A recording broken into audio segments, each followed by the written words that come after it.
Good evening, good afternoon, or good morning, whichever applies to you, gang. If you have ever used your home stereo for a guitar amplifier, go ahead and hit that like and subscribe button. As always, I'm KW, and today we're going to be reviewing the Shure MV7 podcast microphone. Stay tuned.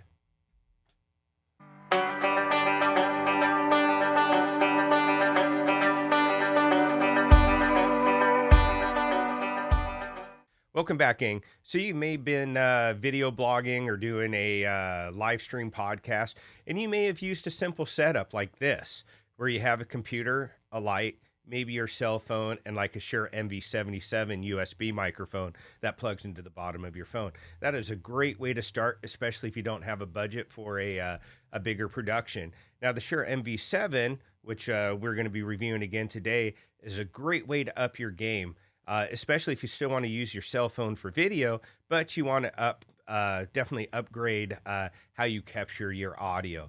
And we're going to show you how to do that here in a second. But as always, we're going to start with what's in the box. Welcome back, gang. And as always, in every segment, or especially this one, is what's in the box. So, what do you get with your MV7? Well, inside the box, you get a few things. One, obviously, the Shure MV7 microphone. Now, the cool thing about this microphone is it is XLR and USB. You also get your 10-foot USB cable, as well as some paperwork for the apps and stuff that you can download to control this. And it is the same app that you can use for the Shure MV7 77. And if you don't know what that is, feel free to look it up, or I can take a picture of it and post it up here. Pretty simple what's in the box, nothing really to write home about. So what we're going to do is we're going to go ahead, jump onto the specs, etc., and we'll go from there. So hang on, gang, and we'll be back with tech specs. Stay tuned.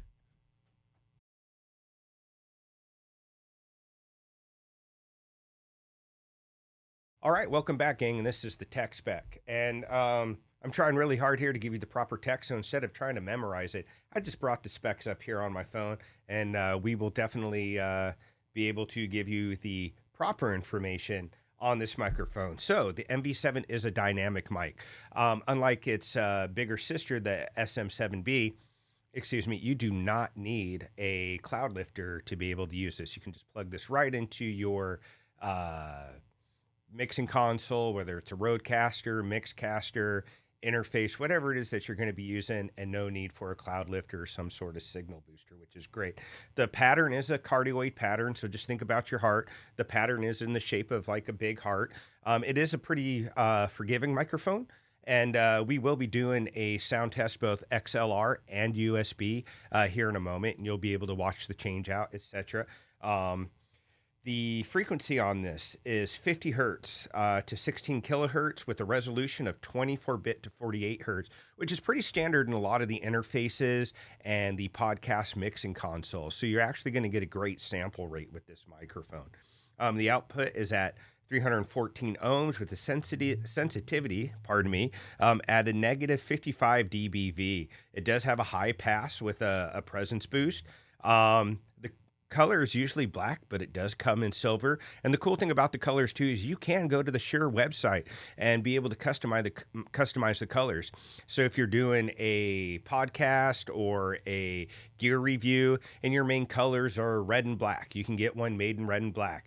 Or maybe you're doing a surf podcast or something like that, and you want your microphone to be surf green and black or what have you, you can actually get your microphone tailored to you in the colors you want, which is absolutely awesome. The one on display here is silver. You do you do get software with it. It is the Motif desktop app. Again, it's the same app that comes with the MV77, which I believe it's called. If I'm wrong, I will definitely correct that. If you are going to use this as a USB mic, there are some requirements. If you're going to use it on a Mac, make sure that your Mac has an OS of 10.13 or higher, and on PC, just Windows 10 or higher. USB bus power, that's the power source for this thing. It does come in at slightly a little over a pound, at 1.21 pounds, and includes the USB cable, again, the paperwork and how to download, and a little brass reducer so you can hook that onto broadcasting boom stands or smaller desktop microphone stands. And of course, It is made by Shure. So those are the basic tech specs, gang. Now we're just going to go ahead. I'm going to pull the Shure SM7B off here. We will switch it with the MV7. And the first thing we're going to do is we're going to do an XLR audio test so you can see what it sounds like via XLR. All right, gang, stay tuned.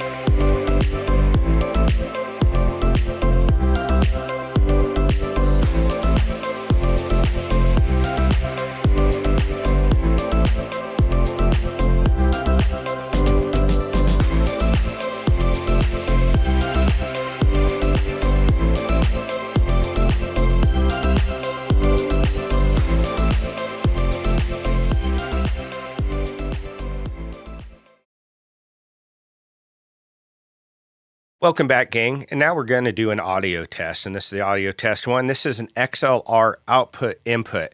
And just for the record, this is going into a Rodecaster. I'm going through channel 2, not my typical, not through the SMB channel, because that does have a cloud lifter into it. But this is going raw into the Rodecaster. There's no compression.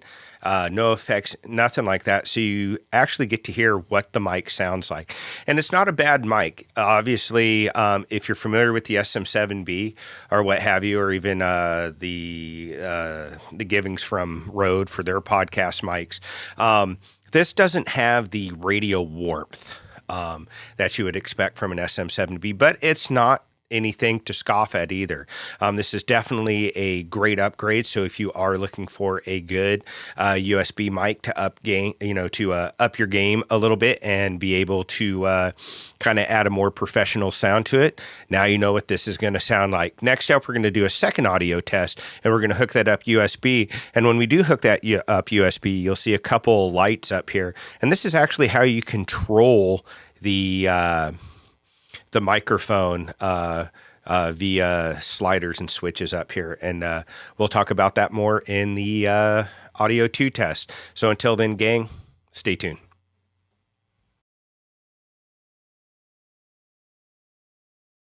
All right, welcome back, gang. So here we are doing a USB audio test of the Shure MV7. And as you can hear, it's a pretty good little setup.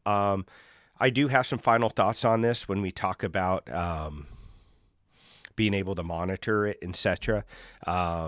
But we'll go from there. If you are familiar with USB mics, whether that's the Rode NT USB or maybe even you're using a Blue Yeti, and again, you want to step up your game for a better broadcasting sound, the Shure MV7 is definitely something you can use. And also what's cool about the MV7 is you, like a lot of USB mics, again, you can control the microphone up top here. And the lights correspond with whatever mode you're on. So if you've got the green lights, you're obviously in the microphone, and you can use the control ribbon to raise the mic input or lower the mic input. You press on the headphones, it turns into like an amber or an orange light. And again, just like the microphone, you can use the touch ribbon to adjust the levels there. And I do wish they would have maybe done this a little differently. And again, we'll talk about that in final thoughts. But now you can hear what it sounds like. USB directly into the computer. And again, I don't have any effects or anything. This is just raw sound going into the computer. So you get a good idea of what this mic sounds like and if it's going to work for what you need. So I'm going to go ahead, set the SM7B back up, and then we'll go with final thoughts. We'll be right back, gang. Thanks.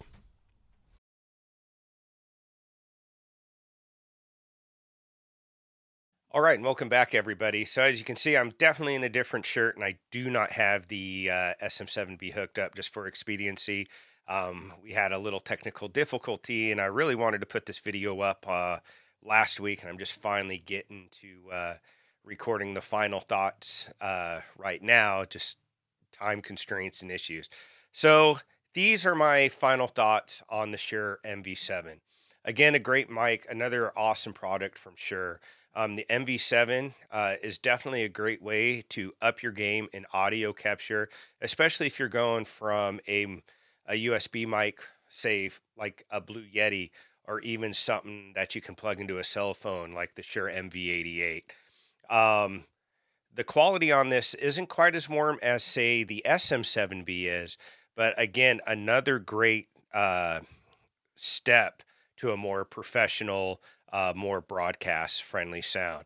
Now, with that said, I do have a couple quirks about this. My three biggest pet peeves, even though they're small, is the windscreen here.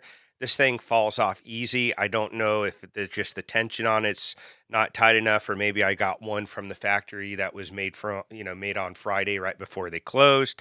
That's unfortunate. So just be mindful how you position this, because this can fall off. I do wish they would have added a bigger one or a thicker one too. Especially for people who have heavy plosives, so heavy P's, heavy S's, etc. Something like this helps mitigate that. And in this case, if you do have heavy P's and S's, if you're using a device like a Rodecaster or a Mixcaster, they do have some processing to take that out of there. However, maybe a secondary windscreen might be a good option for that.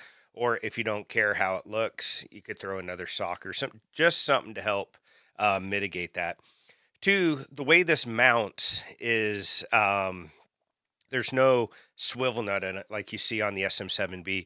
So when you go to put this on a stand, you have to rotate the entire unit to get it to become stationary on the microphone stand you're going to use. Again, something minor, but it is nice, especially if you have all your cables hooked up and everything.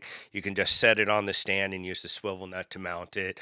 Put your lock washer on there, and you're good to go. Third and last, as far as the microphone goes, where the control ribbons are for the headphone and for the mic input when you're using this in a USB mode, I think with a little more thought from Shure, it would have been better if they would have put them on the sides.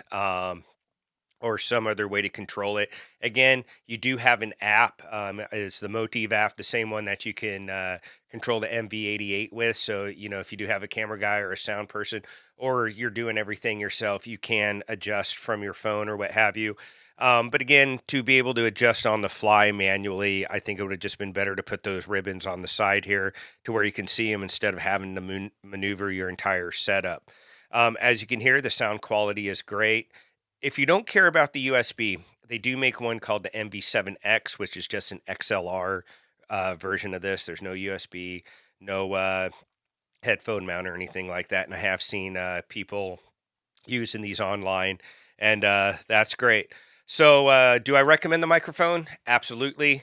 The cost of these at the time I bought this, it was $250, but it looks like they are going down in price. So check your local retailers, like Sweetwater, Guitar Center, Sam Ash, see what they're going for.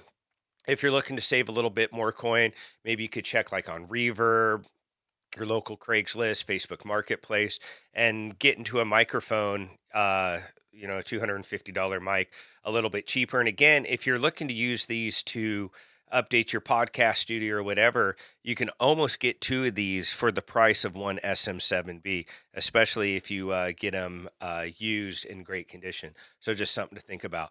So there it is, gang. This is the review on the Shure MV7. I hope it was informative.